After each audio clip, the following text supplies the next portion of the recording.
என்ஐசிலேயோட preliminary cut off எவ்வளோ இருக்கும் அப்படின்னு கேட்டிருந்தீங்க நிறைய பேர். ஸோ கட் ஆஃப் வந்து பார்த்திங்க அப்படின்னா 80 ஃபோக்கஸ் பண்ணி நீங்கள் ப்ரிப்பேர் பண்ணுங்கள். ஸோ அந்த எக்ஸாம் லெவல் எப்படி இருக்கும் அப்படின்னா ஐபிபிஎஸ் கிளர்க்கு ப்ரிலிம்ஸ் இருக்குது பார்த்தீங்களா, அதை விட கொஞ்சம் டஃப்னஸ் அதிகமாக இருக்கலாம். சரிங்களா, அந்த ரேஞ்சில் தான் இருக்கும் கிட்டத்தட்ட. ஸோ வந்து நீங்கள் 80 ஃபோக்கஸ் பண்ணி ப்ரிப்பேர் பண்ணுங்கள். டெஃபினட்டாக 80க்கு கீழே இருக்கிறதுக்கு பாசிபிலிட்டி கிடையாது. அந்த 80 அரௌண்ட் 80 ஓகேங்களா, +2 ஆர் -2 அந்த ரேஞ்சில் தான் இருக்கும். சரிங்களா, லாஸ்ட் இயர் பார்த்திங்க அப்படின்னா கட் ஆஃப் வந்து 79.5 வச்சுருந்தாங்க. ஸோ வேகன்சி வந்து அதிகமாக இருந்துச்சு. ஸோ இந்த டைம் வேகன்சி கம்மி.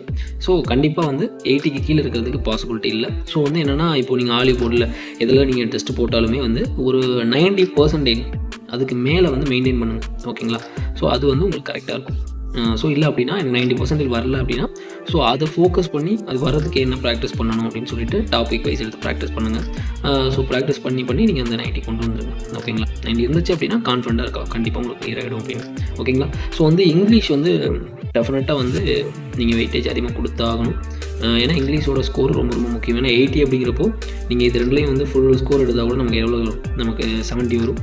ஸோ டெஃபினட்டாக ஒரு 15 மார்க்ஸ்க்கு மேலே எடுக்கிற மாதிரி பார்த்துக்கோங்க. சரி, ஏன்னா நம்ம 17 ஃபுல்லாக போட போகிறது கிடையாது. சரிங்களா, ஆப்டிடியூட்டில் வந்து ஒரு 5 கொஸ்டின்ஸ் அது ஸ்கிப் பண்ணிடுவோம், ரீசனிங் எல்லாமே போட்டுடலாம். ஸோ வந்து இங்கிலீஷில் 20 மார்க் எய்ம் பண்ணுங்கள். ஓகேங்களா, ஸோ கரெக்டாக இருக்கும். ஓகேங்களா, ஆல் தி பெஸ்ட்.